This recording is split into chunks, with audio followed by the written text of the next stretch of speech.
Okay. In case you wonder my background, it's the Qiandao. It's a southern islands lake. I don't know if you heard about it. It's outside Hangzhou, so Oh it's wow, another. okay, Yeah, okay. yeah. Is it the West Lake? Is that the Well, one? Hangzhou is where the West Lake is, but this is Yes. outside. Yeah, so Okay. it's a huge area with a lot of small island, just very scenic area. So Interesting, just so you interesting. know. Now, Catherine, my wife has been to Hangzhou and was very, Okay. very, very thrilled by it. But I Hmm. don't think she's been. I don't think she's been there. So, Yeah. to the Now place you've just the been the to. West Lake is where a lot of the palace, the summer palace, and then the palace that has been burned down, they all have some aspect of the West Lake. When the Chinese All right. emperor visited Hangzhou, he was so impressed by the style, the lake there. And then when he went back to Mm. Beijing, he asked them to build something look like that. Yeah, Oh, just so you interesting. know. Yeah. Yeah. The other story about Hangzhou is, it was the capital of the Southern Song dynasty, Oh, yeah. Hmm. and reputedly, according to his um, memoirs, which many people now doubt their reality, but Marco Polo visited it, Hmm. Okay. and he was out. If it was him, and he probably was. I mean, most people Hmm. think that he did actually travel to China. That there's been some doubts, but he Yeah. was enormously impressed by Hangzhou, and there's a whole discussion actually about his description of Hangzhou, Hmm. and they said it's like a peasant from 19th century Africa arriving in well, maybe not today's New York City, but the New But York City of, say, 20, yeah. 30 years ago, and being absolutely overwhelmed by what he saw and Yeah. not understanding a lot of what he saw. But anyway, it is a fascinating read. The Yeah. most interesting, the most interesting thing that Marco Polo ever wrote, actually, by the way. Yeah. The Mm, Chinese coastal, quite a few of those cities has long traditions of a trade. yeah, Yeah, yeah. very long tradition. Hangzhou is one of them. Yeah. And Mm, and I visited Marco Polo residence when I was last year in Italy. And that mm, we had some guide, and they were telling us that there is possibility that he got lots of the stories for his book coming from some merchant from Middle East. okay. He had a lot of That's right. interaction with those people, but it is also That's possible that he has been there, and like you said, but That's they're different. absolutely yes. Yeah, There are but there are they're different different. there are different discussions and Yeah, speculations about this.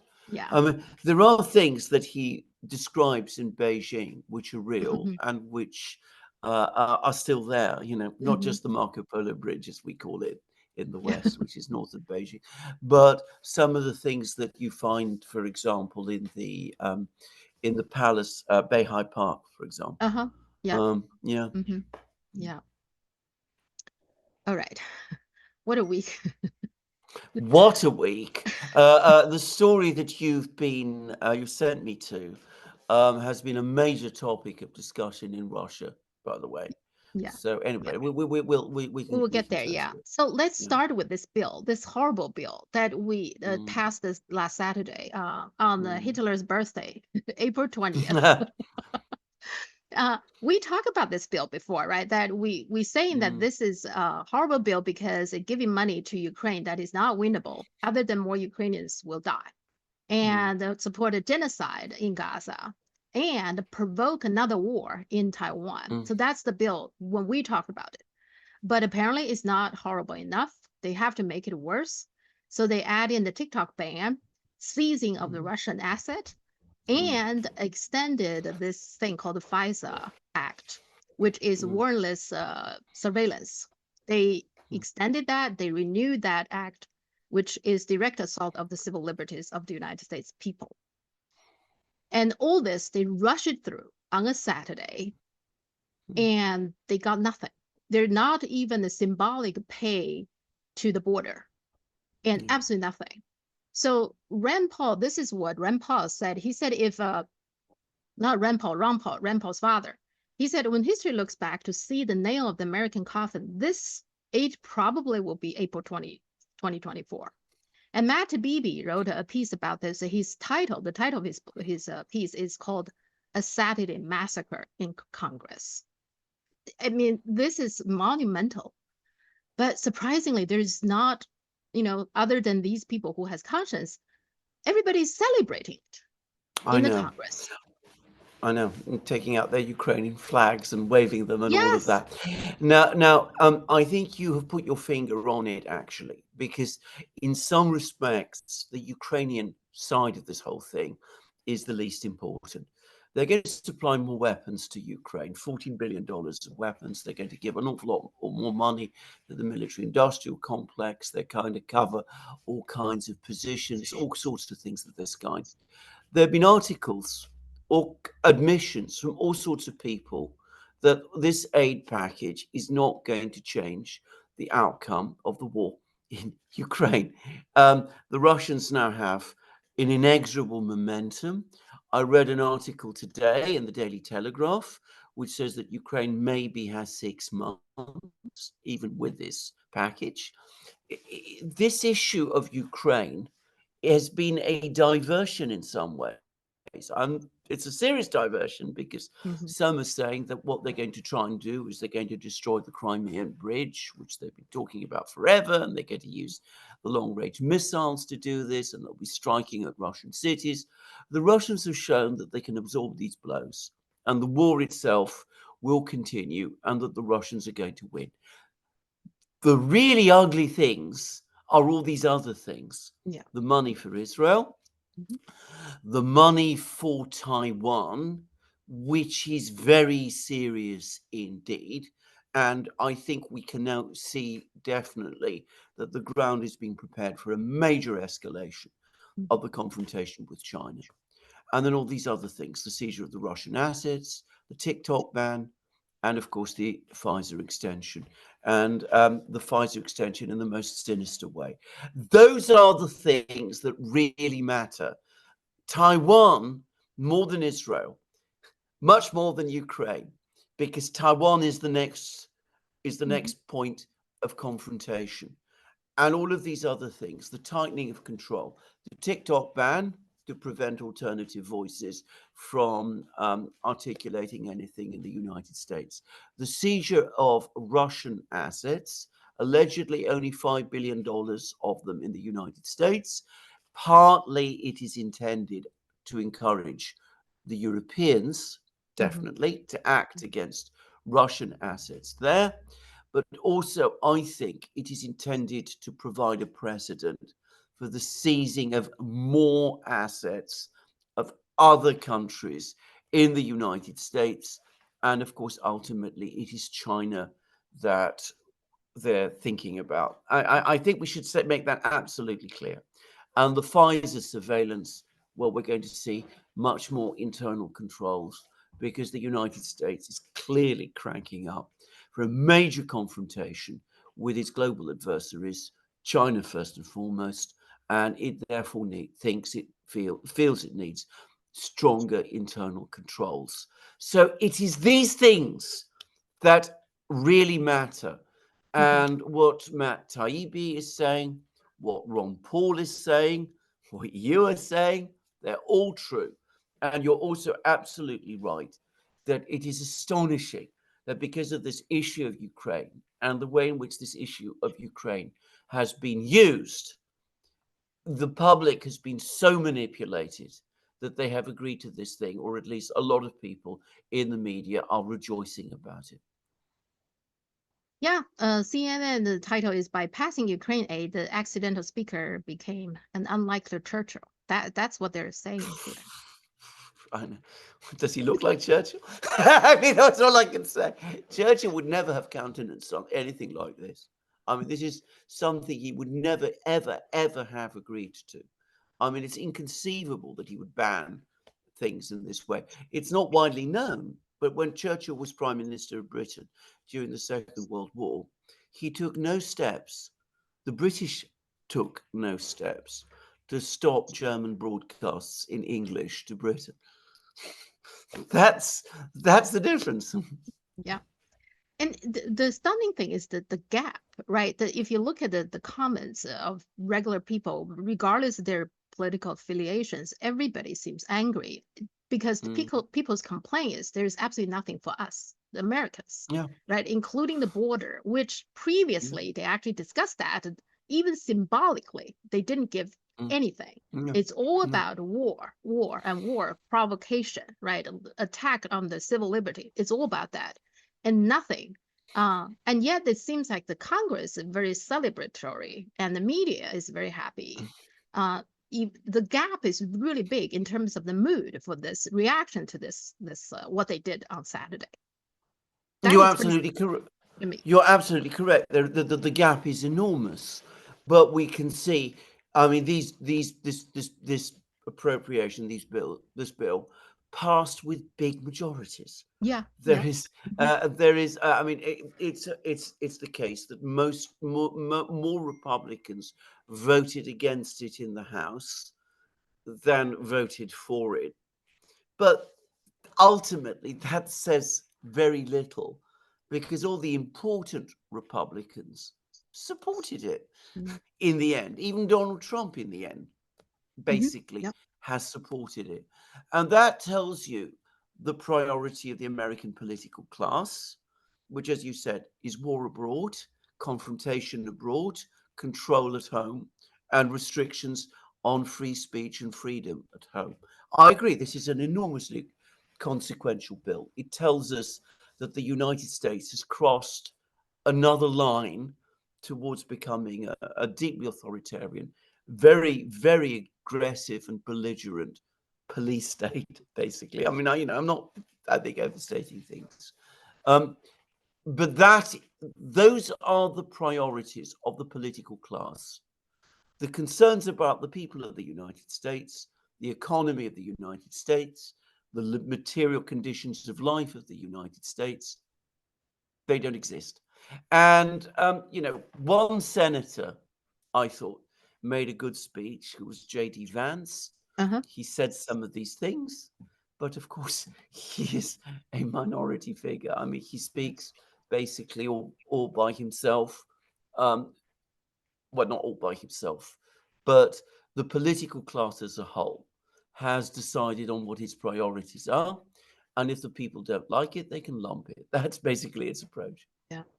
Yeah, and Marjorie Taylor Greene, which normally I don't really like, and she said Mm, something also. She said the American people do not want an economy built on people's blood and dead mm, bodies in foreign countries. I mm. think that's a very sensible thing that she said, No, but nobody listened to that, right? no, The- no. And in the meantime, I just read that Chicago just approved $30 million for illegal immigrants. Not only Mm, they do not try to stop something at the border, they actually give money to illegal immigrants, where we all know Chicago has homeless problems, have all kinds of gang problem, etc. That's where Obama come from. yeah. I have to say, when I look at all this, and by the way, they're also working another additional 1 billion already to give to Ukraine. I don't know why they just give 61 billion, but that's not enough. They have to add. Mm. But I have to say, I got the feeling that the U.S. elite, they simply hates its people. Can we draw Yes, that conclusion now? I think so. Anyway, they have massive disrespect for their people, and I think they're starting to be frightened of them. Actually, I mean, there is an element in this of defiance as well. They know that in the election that's coming, most people's concerns are completely different from those that the elite has. But the American elite are basically saying to their people, well, you can stick it. We don't care what you think. We aren't there to represent you, really. We are the people with the power. We're going to do what we want. We're going to commit you to this kind of thing. And we're going to just press forward and come what may. Um, I have not surprised by all of this. Now, we talk about, this is a program that's made for people in China. Hmm. So, I'm going to say that there have been incidents in Chinese history which are not entirely dissimilar to this. Yeah. And I read many years ago the Chinese novel in English, of course, Hmm. the Three Kingdoms, Yeah. Sangwo. Thank And if you go to the early chapters of this, which describes the fall of the Han dynasty, it's exactly like this. You have a clique of people who have control of the government in the capital, the so-called 10 attendants, they eventually lead China and the dynasty to disaster. And in the end, of course, it provokes a massive reaction. And I think that is what we're going to see in the United States. In China, I suspect, because they have all that history, going all the way back, all those thousands of years, they understand the risks of this. But you see the same arrogance, that you associate with the 10 attendants and all the people around them, the same recklessness. I mean, when the crisis begins, they lure an honest official into the palace and murder him, in an absolutely brazen way. Yeah. And of course, that's the event that finally triggers the crisis. All of which, by the way, is completely historical. I mean, this is from the novel that I learnt about it, but it is actually what happened. The political class in the United States is behaving in exactly the same fashion. They are insulting their own people. They're driving the situation to crisis. There were already, rebellions across China at the time of these events, which took place in the capital. That the novel describes, but they are repeating the same processes in the United States. They can see the drift of opinion, and they're saying to themselves, look, we're just going to go on doing what we have done. We are interested in our priorities. If the people don't like it, we're going to repress them and control them, and eventually an explosion is going to come.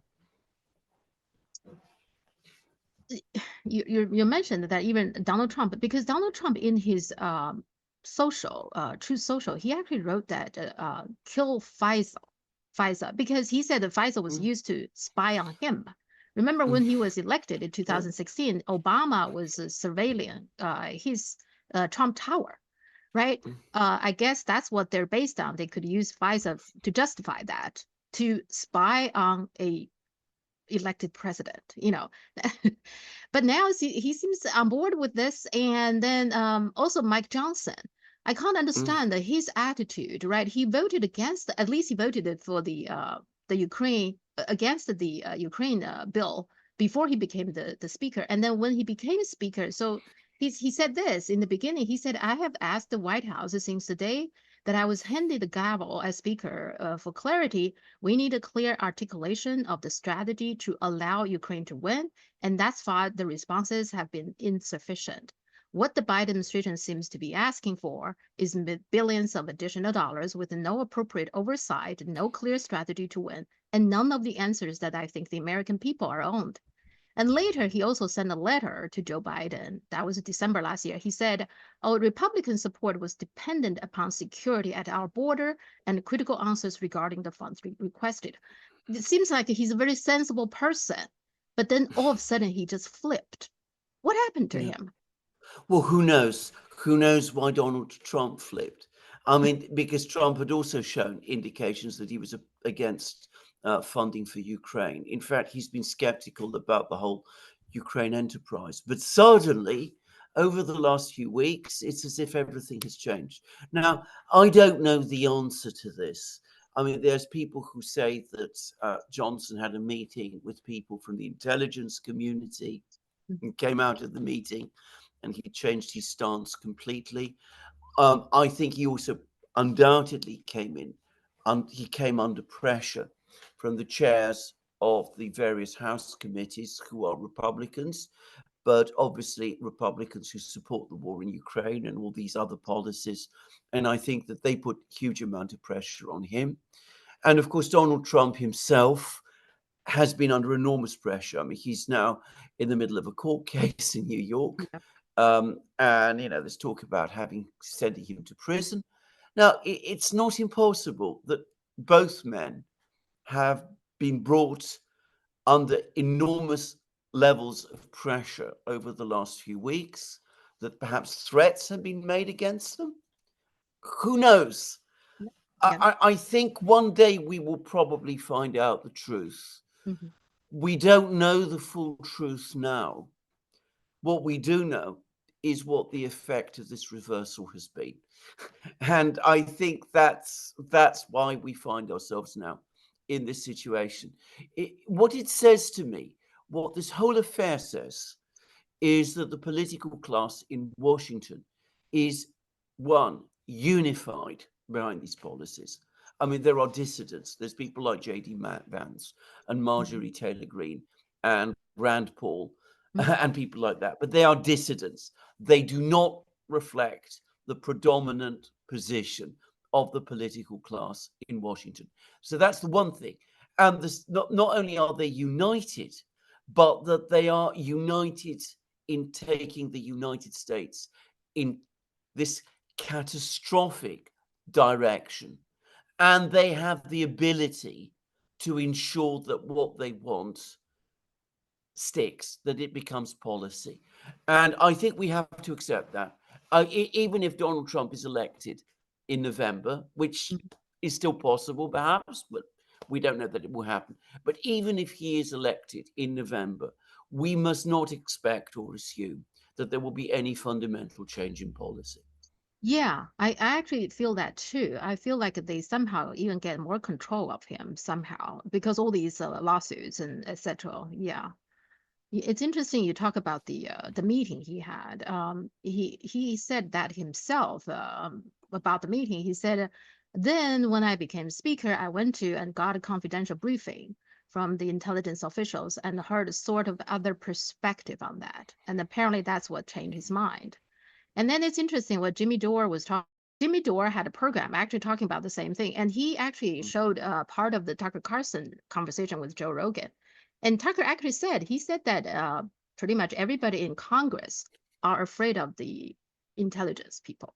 He said that, Mm. and he said just recently someone he didn't name the names, but he said somebody in high position, a lawmaker, very influential people, famous figure, was in his kitchen, and they were just talking about that and that person agreed with him like 100%.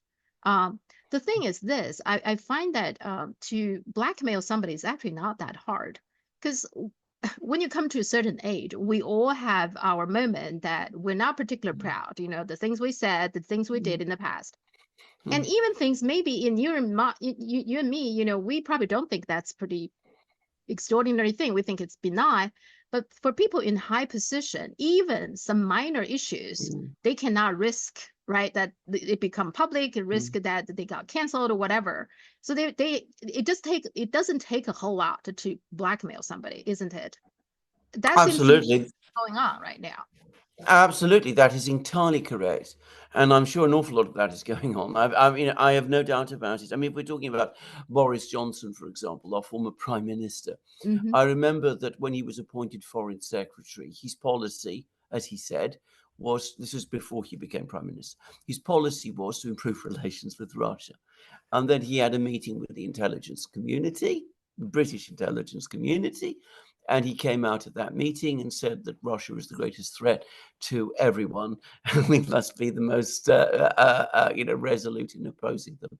And I've no doubt I mean, it's not. It wasn't difficult to work out, especially with Johnson, what had happened. And I'm afraid I think this goes on all the time. And I think something else, which is that, of course, if they don't have things against you, then they go out of their way to destroy you Yeah. because the sort of people they want in Congress, in government, are people who are compromised and who they can therefore control. And now in Greece, when I was young, and I'm sure it's still the case today, this is quite common, by the way. I mean, this is again very much the way things were done in Greece at that time. I didn't realize that it also happens in the United States, but it obviously does. Yeah. And which means that even the US government is not particularly independent, right? They are controlled by the deep state, by the Yeah. CIA. So Mm. so that explains a lot. Mm. Yeah. But in any event, we are where we are, right? So Yeah. there's nothing we can do about the US government is pretty much hijacked by the by the security apparatus. Yes.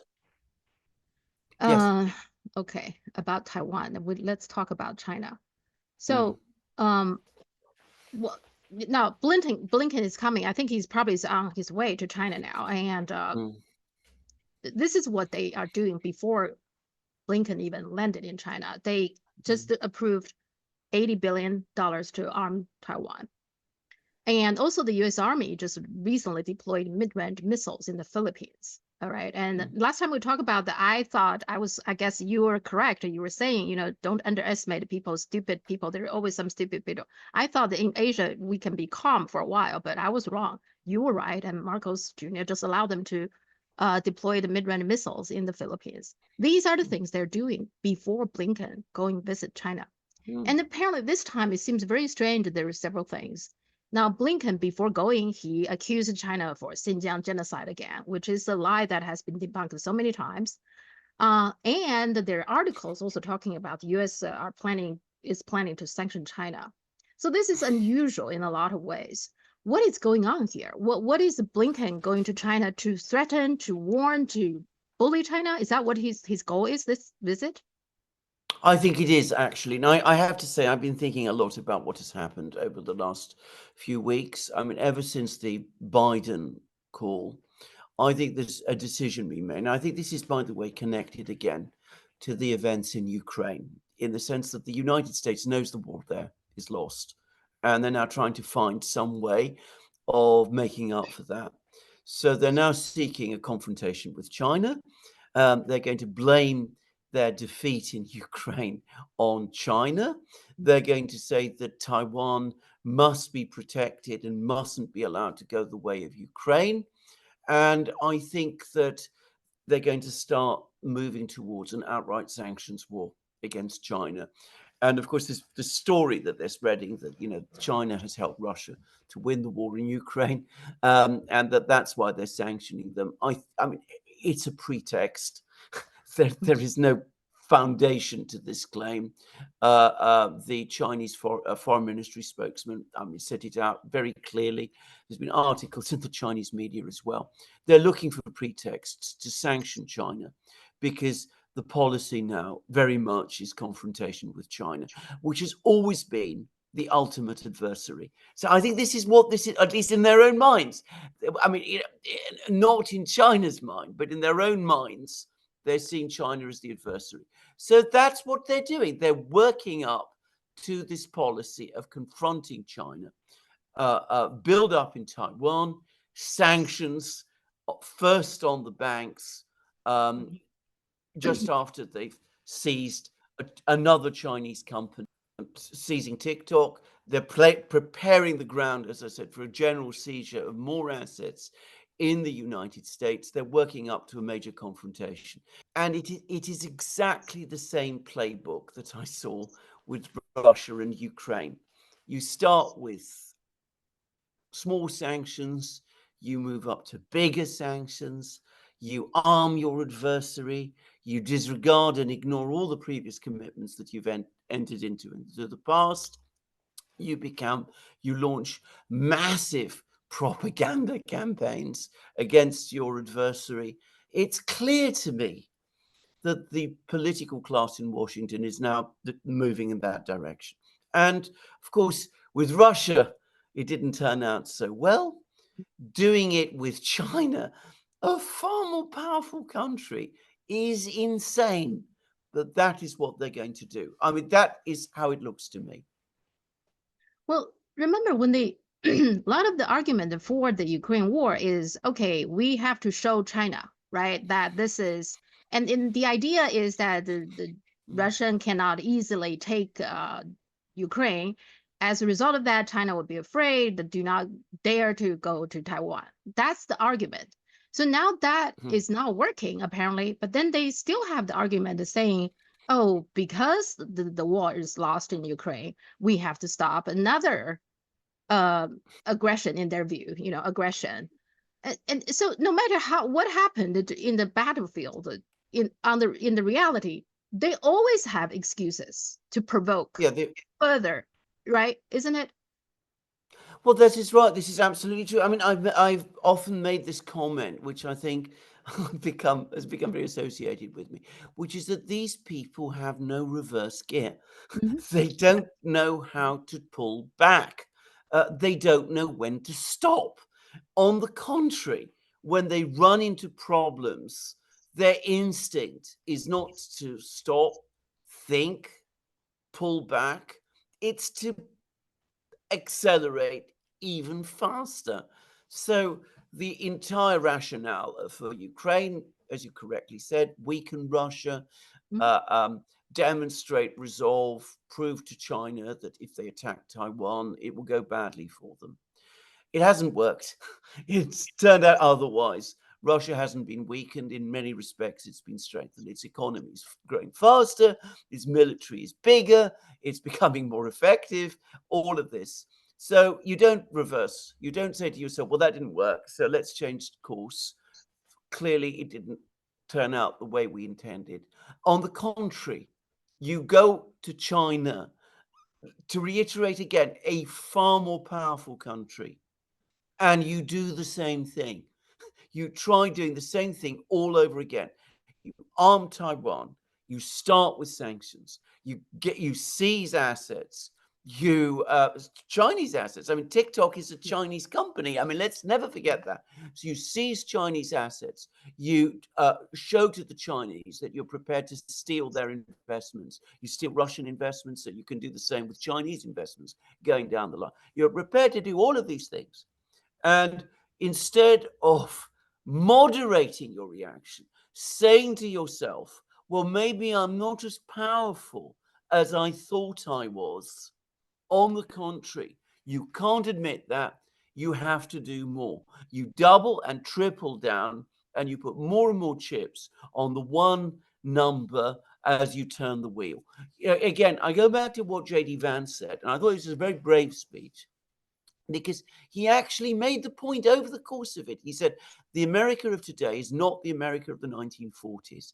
Yeah. We do not have an industrial superiority over our adversaries, the people we choose to make our adversaries. Mhm. We have to accept the limits of our power. But the political class in Washington and the deep state that controls them will not accept that. That is a reality they cannot face. In other words, so is it possible that Blinken's trip to Beijing now is equal, like remember Victoria Nuland made a trip to Russia before the war broke out? That Mm, like, this is my final warning to you. Is that what mm. Blinken is doing? Yes, I know. That I mean, a fi- serious warning to China. Is that what? a final warning to China. I mean, we say that. I mean, it's so unreal. A final warning to China, which is doing what exactly? What is China doing that deserves a warning? Sending selling chips to Russia, which been selling chips to Russia, all through its existence. I was reading, by the way, for once there was an article in the Financial Times which is somewhat grounded in reality. It said, people talk about the Russian-Chinese trade. Just actually take a step back, look at how big it really is relative to the trade that China daily conducts with many, many countries. It's about the level you'd expect it to be. There's Yeah. nothing sinister or unusual going on there. I mean, the point about trade between China and Russia was before it was artificially low. Now it's just reaching the levels that, given the size of these two countries and the fact that they're neighbors, you would expect it to be. So yeah, they're trading with their neighbor. They maintain good relations with their neighbors. They seek good relations with all their other neighbors. They're not going to war with any country. They aren't. They haven't got bases in every part of the world. But having said that, nonetheless, they're the enemy. And you start to construct an entire philosophy of action around that fact. And that leads you inexorably into a confrontation with China, a peaceful country, a completely peaceful country. I was reading a article in one of the American military journals, which was saying, oh, we would win a war against China because Mm. even though they have all these enormous capabilities, they've never actually been to war. Their military doesn't have the experience that we have. So that means that we are in a stronger position than they are because we have the experience and they don't. We can use these where we know how to use these weapons, and they don't know how to use these weapons. And yet, you admit that they're a peaceful country, but at the same time, you say that they're the aggressors. I mean, it's so topsy-turvy and crazy and upside down that it's just difficult to analyze. But anyway, you come along to this peaceful country. You say, I'm going to give you a final warning. A final warning to stop doing what? And who are you warning? Yeah. You're warning China. I mean, not Ecuador or the Philippines or Iraq or even Russia. You're warning China, the oldest state in the world with an industrial base bigger than that of the entire collective West combined, and with a tradition of statecraft that goes back thousands of years. I mean, as I said, it is beyond any ability to analyze rationally, but it's where we are. Again, I came up with this tag, the escalatory escalator, Yeah. and that's what we're seeing. Yeah, and I think this time is a little bit unusual in the sense that China actually, before he's landed in China, there's already some reactions. Like Wang Wenbin, the foreign ministry's spokesperson, when he was asked about this, I sent you the link, right? So this is what he said. He said that in the so-called human rights report, they always bring up the human rights reports, right? The U.S. criticized the human rights situations of nearly 200 countries and regions, and yet said nothing about U.S. itself. This is just another case of double standard. The hegemonic, domineering, and the bullying nature of the U.S. and its selfishness and the hypocrisy are on clear display.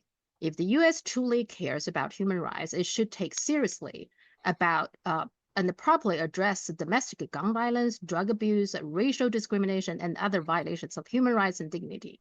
It should face up and reflect on its intervention operations in other countries and human rights catastrophes resulting from the U.S. provision of weapons and funding the flames in the regional conflicts. The U.S. turning a blind eye to over 110,000 civilian casualties in Gaza, vetoed the UN Security Council's effort for an immediate ceasefire in Gaza 4 times in a row. That alone says enough about how little human rights actually mean to the U.S. and how it tramples on them. The remarkable part about that is, first of all, these are people normally would suspect they talk like that behind the doors. They wouldn't make it so public. And he said that before Blinken even arrived. It's, to me, overall, the impression when, that link I sent to you and some other articles, the overall impression I got this time, the message from the China to Blinken is, we have to take you because this is agreement that Xi Jinping and Biden agreed, because Biden in that meeting last year brought it up saying he want to send him. Okay, so Xi Jinping agreed. That's why we take you. But deep down, you're not really welcome here. We know what you're up to. Is that what China is sending the message? I think this is exactly right. Again, another thing I've said many times is, the first law of diplomacy is don't bluff or threaten China. If you bluff China, your bluff is going to be called. And if you threaten China, they'll throw you out. And that's exactly what's going to happen. I mean, the Chinese do not respond well to threats for very good historic reasons. Anybody who knows anything about modern Chinese history understands why. They do not respond well to threats. The Russians, by the way, discovered that in the 60s, and they've never forgotten the lesson. The Americans, it looks like, are going to have to learn the lesson all over again. Yeah. So also there's another video surface in China, which I haven't seen much in the West, Steve Bannon, right? Steve Bannon actually is pretty anti-China, but this is what he said, which I found remarkable. He said in World War II, every member of NATO was not our ally. You know who died on the battlefield destroying the German army? The Russian people died on the battlefield.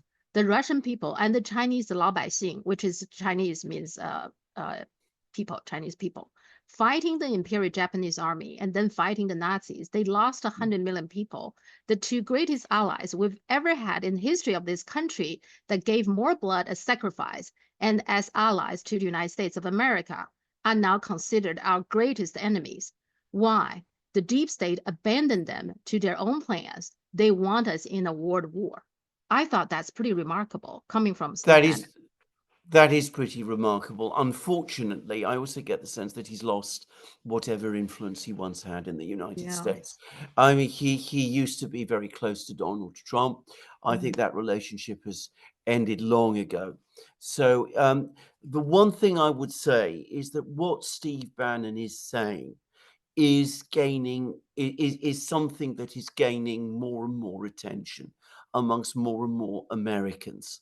And when this all goes horribly wrong, which it will, when there's a smash either in Ukraine or in Taiwan, which I'm afraid is now highly likely. The fact that these things are being said now will become important, and they may have it may have an effect on the political discussion in the United States going forward. But for the moment, at least, I'm afraid what Steve Bannon says is important. It's interesting. It is also, of course, completely true. But as I said, it's not gaining traction. I mean, he doesn't mention the fact, but of course, as is well known to historians, and I believe in China, during the Chinese Civil War in the 1940s, Mao Zedong and Zhou Enlai explained this very fact to the Americans then. We are not looking to be your adversaries. We are your friends. Why are you treating us in this way?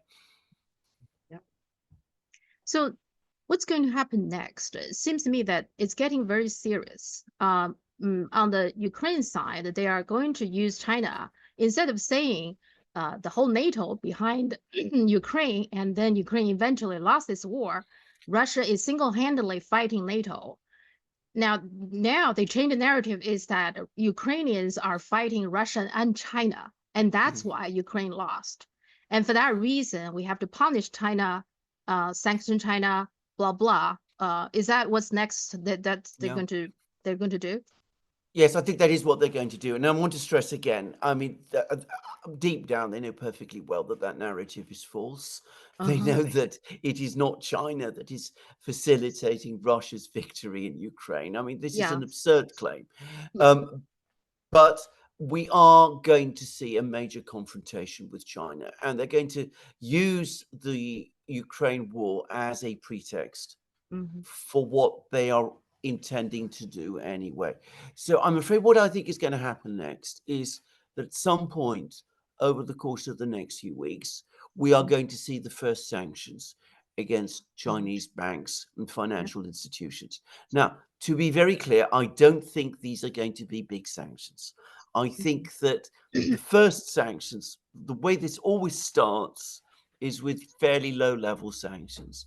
I remember in 2014 when they sanctioned the Russian banks, what they did was that they prevented them from borrowing for periods longer than 1 month. But every loan had to be rolled over every month, which was a major inconvenience, but it was not, a complete severance of connections with the Russian banking system. But then with every day that passes, you're going to see that once the sanctions begin, the pressure to increase them will grow and the confrontation will grow. And the other thing that the US will do is that they'll go from one country to another and they'll say to them, look, it's either us or them. Either you are with us or you are with China. If you are with China, in other words, not with us, then we are your adversary. And I think that we're going to see over the next couple of years, whoever is elected in November, I'm sorry to say, we're going to see the pressure on all kinds of countries around the world hugely increase. So this relatively calm period which we had after the end of the Cold War is now well and truly ended. We are not just in a new Cold War, we are now in a world crisis. And that the epicenter of that crisis is the United States. The other thing that this may all do, given how fragile the American and Western economies are, is it could provoke a deeper economic crisis in the West. And how that will play out, I'm not even going to try to guess. Yeah, and the other thing happened is all the major Asian currencies has been depreciating this year. Like the Japanese yen had decreased 7%, and the Korean, Vietnamese currencies has all been dropping value. Now Chinese yuan dropped a little bit, not nearly as significant as the others. So far China hold on. So there's some speculations that we're going to witness another kind of Asian financial crisis, which happened in 1997, which is really bad. And some of those consequences still can be felt to this day. Do you think that's what's first? I mean, before the West, I mean, West already suffered after the war broke in Ukraine, but now Asian, before anything happens, there's already some kind of a crisis brewing already. Is that? I think this is probably true. I mean, I should express here my own limitations. I tend to be pretty strong in terms of economics in looking at the very long term, Yeah. and also, debunking some of the fantasy ideas that come up, like the oil price cap. I always explain why the oil price cap, for example, on Russian oil would never work, and that is something I understand. It relates well to the work I used to do. I used to work at one time for shipping companies. I know about that. And as a person who studied history at university, I did quite a lot of economics history. And I'd like to think I'm something of an economic historian. But predicting crises in the financial system is something I find impossible to do. Yeah. To me, it is clear that the Western financial system is massively overextended. And in fact, it's not just overextended, but it has become dangerously big. It's in effect a cancer within the overall economy. But saying exactly how that is going to play out, I find very difficult. So what I mean, the Asian situation though is kind of a worrying for a lot of people. Even though so far I think that the China has held out pretty well, but No. it's also some people are saying they also trying to attack Chinese financial system as well. There are all kinds of things. So like their ratings agencies was trying to downgrade all the Chinese things like that, and then of course the mere fact that the Federal Reserve is increase the interest, etc. I mean, there's a lot of things going on that can affect financially, which I'm not expert either. But that's another front. It Yeah. seems like the World War III is fight in all fronts, right? It's not just the battleground, but financial market, tech industry, trade, technology, everywhere you see, there's some kind of battle going on. That's why some people are saying World War III already started. It's just different from previous ones. So, but seems like now they're going to move a step further escalation. Yeah. Sanctions are coming in, kick in, and Yeah. they're putting in mid-range missiles in Philippines. Eventually, may lead us to a military. What my question is, and that if they do that, isn't that a very high risk thing in an election year? Isn't it that they Well, don't care about that anymore? it is a high risk thing in any year, but of course, as one would assume, especially in an election year. I mean, let's put it like this. I mean, Joe Biden is losing a war in Ukraine. He Yeah. can't realistically afford to lose another war in the South China Sea and Taiwan. Yeah. But as I said so many times, these people have no reverse gear. And they're saying to themselves that, because we have so much more military experience than the Chinese, we can win this war. And they're also saying to themselves something else: unless we start this war now, the Chinese will soon be so strong that it will be more difficult for us to win against them. So you have this impulse also, this drive also. The thing to always understand is, yes, they no doubt are concerned about the election, but the people who make the ultimate decisions are not particularly worried about what happens to Joe Biden. They want their war more than they want Biden's re-election, or at least their confrontation, more than they want Biden's re-election. And I think they probably feel that with this latest capitulation, they don't really have to worry very much about Donald Trump, because ultimately he will go along with what they want anyway. So I think that if this decision were being made by people who are really worried about Joe Biden's re-election prospects, then they would be concerned. But of course, they're not. Yeah. Yeah, you're right. I guess they already got Trump in the bag as well. So yeah. Okay. So they're going to push their real agenda forward regardless of the election now. Okay. Absolutely. Yeah. Ukraine though, there's some there so after the House passed the bill to give 61 billion to Ukraine, Zelensky had an interview with the NBC, and this is what he said. He said, Ukraine is sending their best sons and daughters to the front line, and this reduces the price for all Europe, for all NATO. It reduces price for everyone, including the US as the leader in NATO. US Army now does not have to fight protecting NATO countries. I find that statement extraordinary. He admitting that that Ukraine is doing the fight. I mean, Ukraine is not even a NATO member. Why does Ukraine need to die to protect NATO? I mean, what does Ukraine get in return? Well, it is a statement of astonishing cynicism. And by the way, a lot of people in Ukraine and Russia have been making that very same point, that in effect, Ukraine is fighting, that it's sacrificing its best people for NATO, for the West, ultimately for the United States, not for itself anymore. And it shows where Zelensky's actual loyalties lie, not with his own country or with his own people. Yeah, but I find that extraordinary in the sense that how come no, like in the West, they just take it as it is. They don't even think that this is something extraordinary. A foreign leader is essentially just sacrifice its own people, sell out its own people. No, they And don't. You're absolutely right. They're not worried about it. On the contrary, they're so self-absorbed that they even welcome statements like yes, this. yes. I mean, this is what's so. This is again what is so uh, depressing about this current situation.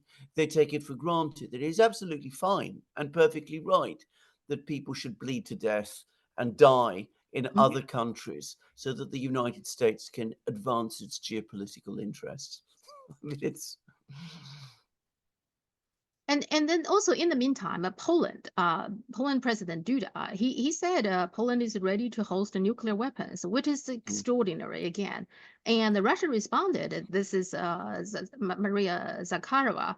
She said that, and which is also on the website on the Russian foreign minister. It says that it's not difficult to assume that in the event U.S. nuclear weapons appear on Polish territory, the relevant facilities will immediately be added to the list of legitimate targets for engagement in a situation of direct military confrontation with NATO.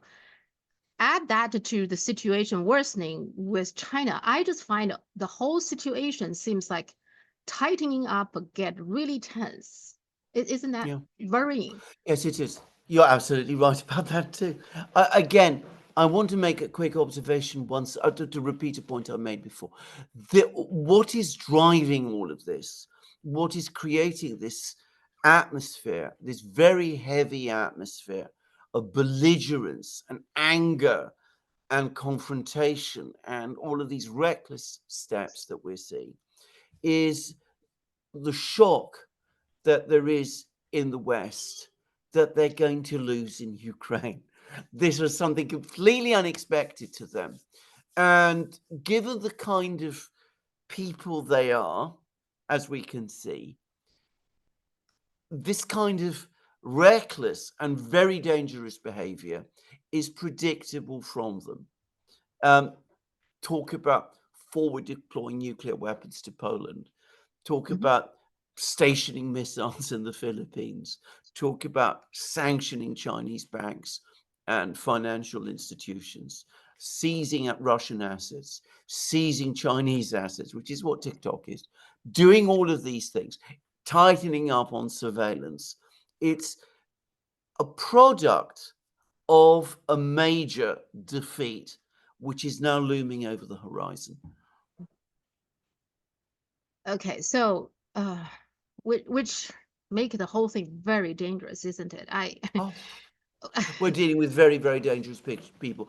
Garland Nixon, my good friend, actually Uh-huh. wrote to me. I mean, I think I mentioned this before in our programs. He wrote to me about 2 years ago, and he said that this is an extremely dangerous administration that we have in office now, and it is out of control.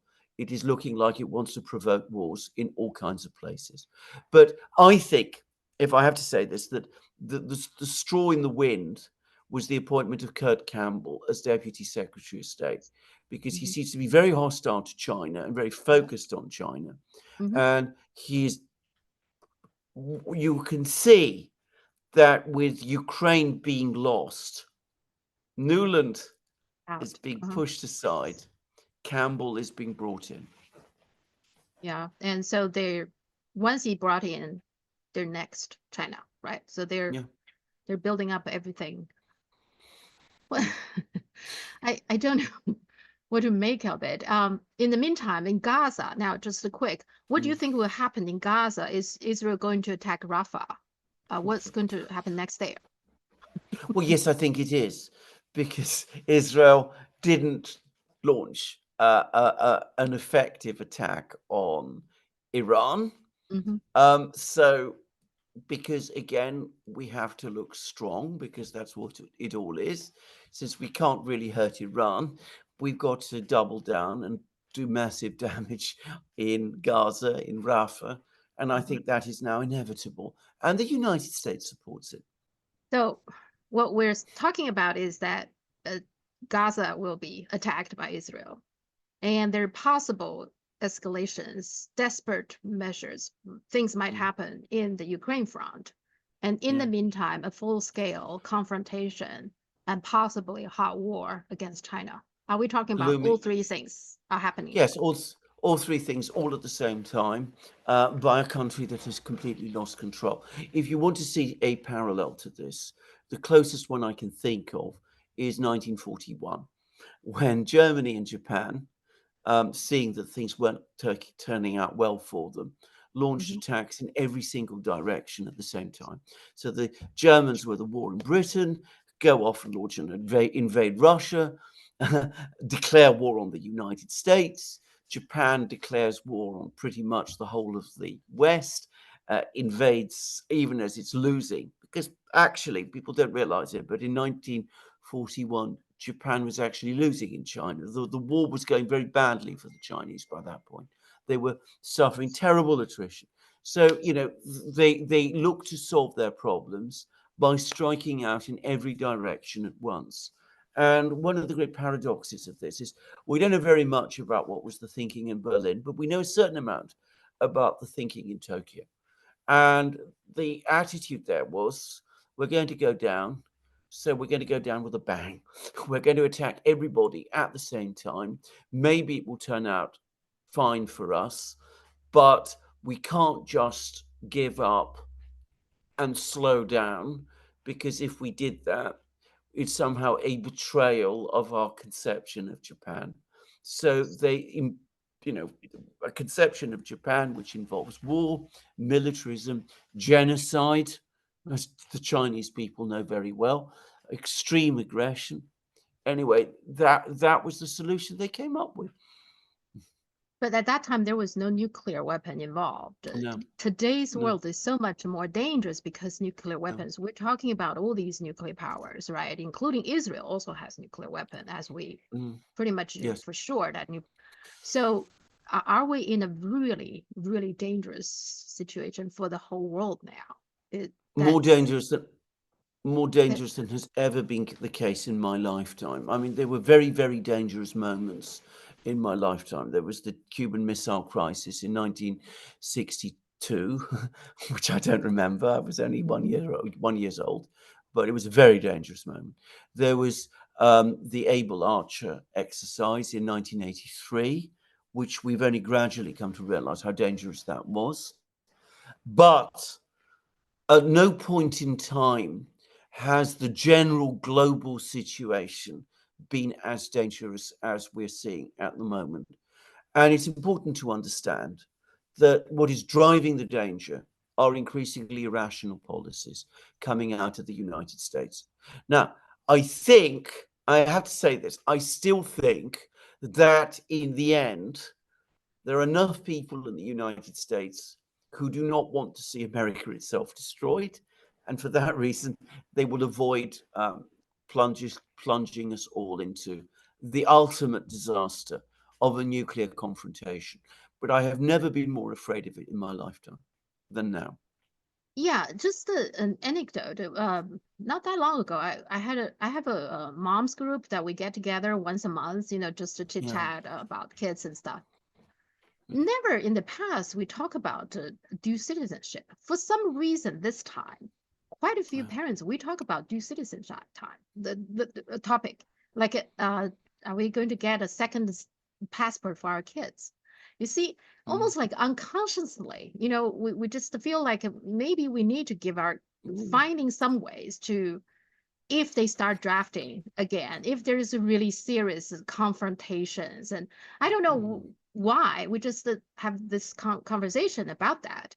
Now, even I think regular people are sensing something. I feel like that's Mm. what's going on. Even people who don't pay much attention to politics, and in this group, in my group, and they're not nearly as, as I am, but they do read, they do, talk to their Mm. families, etc. So for that particular moment, I just find that extraordinary that quite a few parents, moms, were talking about getting a second passport for the kids. You hear Just that so the you know. same. Yeah, well, you hear that the same in Britain all the time. So, I Okay. mean, I know a friend of mine who was born in the UK, but her parents came to Britain in the 1940s from Poland, and Hmm. she's just taken out Polish citizenship and arranged for her daughters, mind you, to acquire Polish citizenship as well. And my own wife is trying to get me to get Greek citizenship for my children. Yeah. Yeah. Yeah. I'm looking into that too because I have EU Yeah. passport too. So I, Mm. it's. I have to say, the past few days I was very unsettled with everything going on. It Yeah. just, I don't have You're a good right to be. feeling. Yeah. No, you're right Now, to be.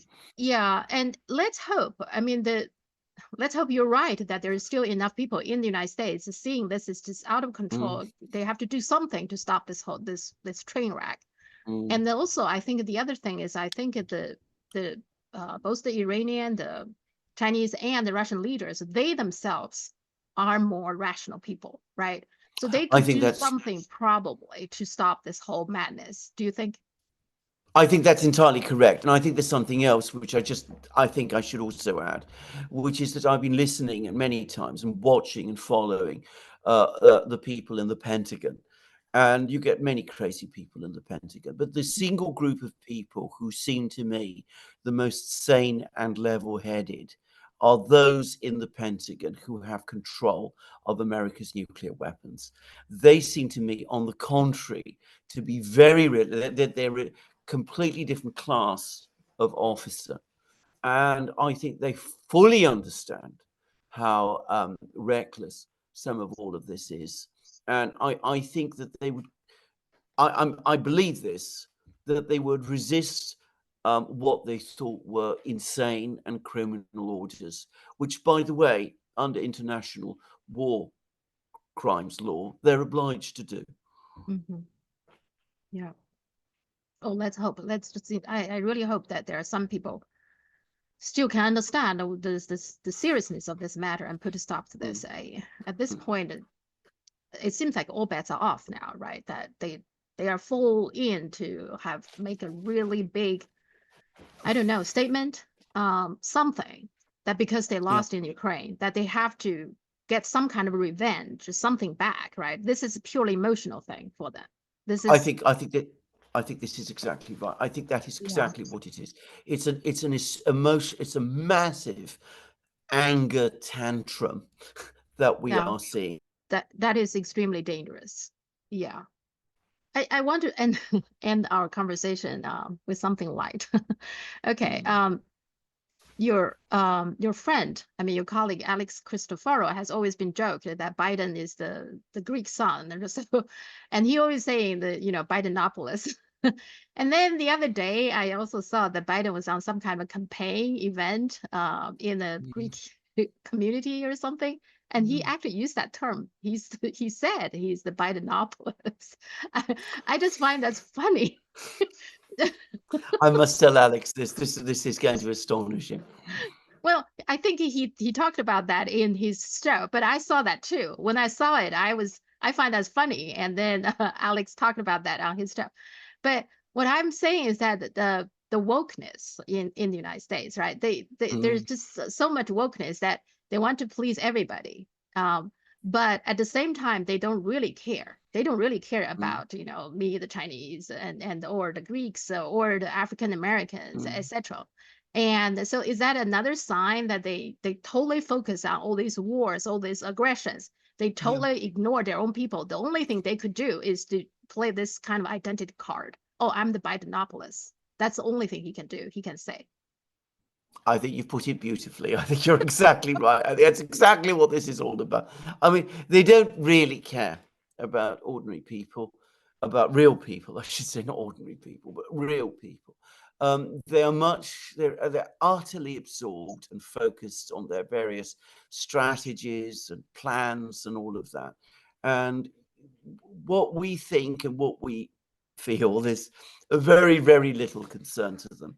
And I think what they think is they can manipulate us Mm. with all of these particular little, things that they do and make us feel that they're really interested in us in some ways, which of course they're not. I think you put it very well. And sometimes I find that offensive. Their way of trying to please the minorities. I find that actually offensive. I remember Yeah. the day after, maybe a couple of years ago, the Oscars. So there is a Korean movie called The Parasite, and I haven't seen Mm, it, but supposedly it's a good movie. So the day mm, after the Oscars, I heard on the NPR they were saying, okay, the countries, the Korean people are overjoyed by the winning of the Oscar. Well, I'm not Korean, but I can't be overjoyed for a good movie, celebrating a good movie. It has to be something Korean. Now, I'm sure the people who are saying that meant well, that this is a great yeah. news. But the fact is that they have to put everything with race, with Yeah. with some kind of a stamp. This is a stamp for approval for Koreans. I mean, the people living here, Koreans, they're Americans. Why can't you just accept this is a good movie? It's just simple as that. Yeah. Don't make everything related to race. Isn't that? I always find that's very extraordinary that they, instead of saying, okay, this movie got Oscar, they have to make a racial element to it. Isn't that I think something?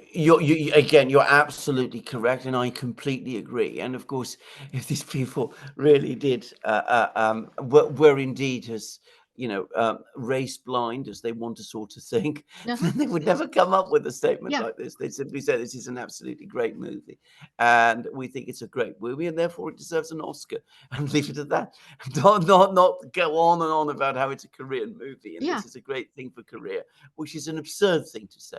By the way, I have seen that film. I didn't like it. Just me. No, yeah, it's not it's not my type of movie either. But nonetheless, right? Some people Yeah, think it's good movie, fine. But why do you have to make this such a statement that it's a exactly, Korean movie, exactly, right? It's exactly. and and the other thing is also I always find it interesting about how they characterize Barack Obama as African American.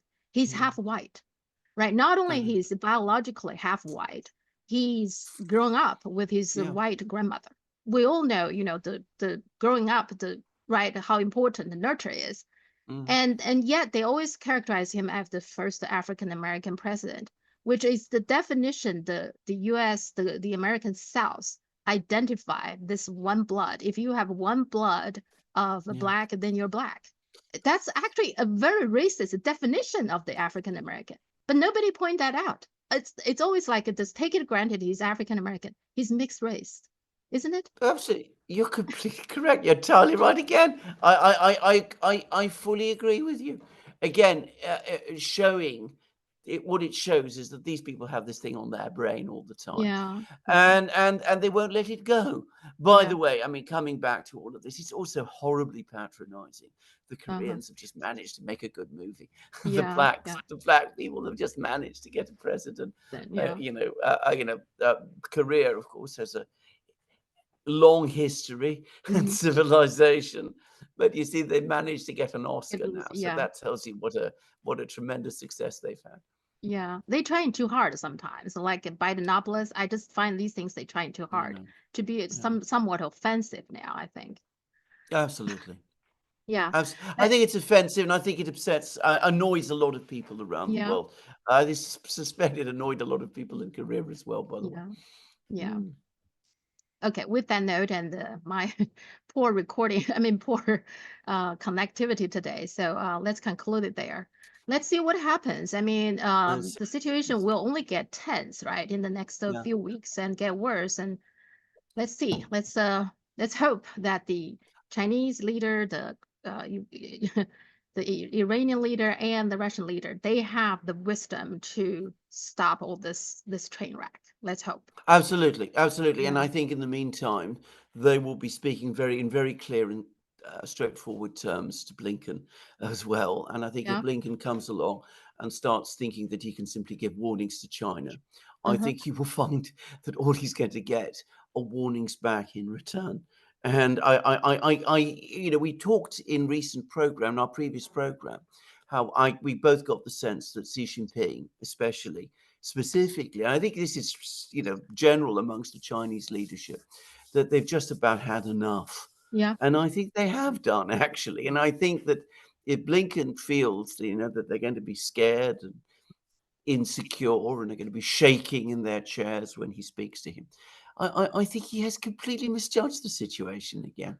So I think the Chinese will show again their tremendous self-confidence, which is the thing I always find whenever I have any dealings with people from China.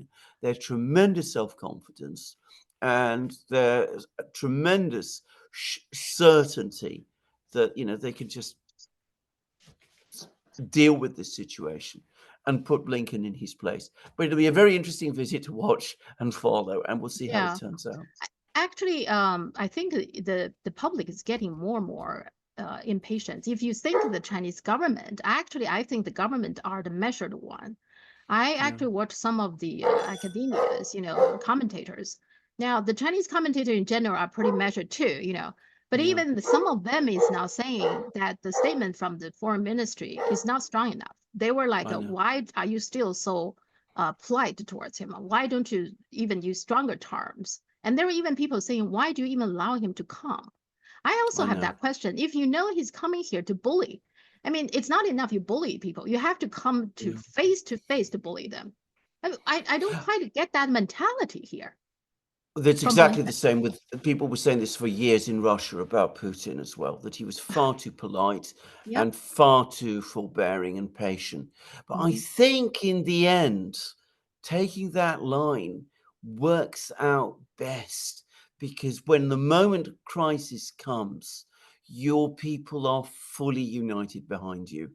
They have no doubt at all that the pressure has come from the other side and that you've gone down that extra mile. You've gone as far as you possibly can to work with the other side. And if it's the other side that is behaving in this way, Yeah. well, there's absolutely nothing realistically you can do. So Yeah. Putin took a united people with him into Ukraine.